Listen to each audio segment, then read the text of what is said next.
కానీ నేను ఆలోచించేది మీ ఆదాయం పెరగాలి, పాడి పరిశ్రమ అభివృద్ధి కావాలి, మీ కొబ్బరి చెట్లలో ఇంటర్ కల్టివేషన్ కానీ గడ్డేసుకోగలిగితే, కోకో ఇవ్వగలిగితే అదనపు ఆదాయం వస్తుంది.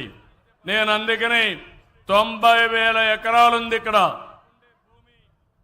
కొబ్బరి గార్డెన్స్ అన్ని.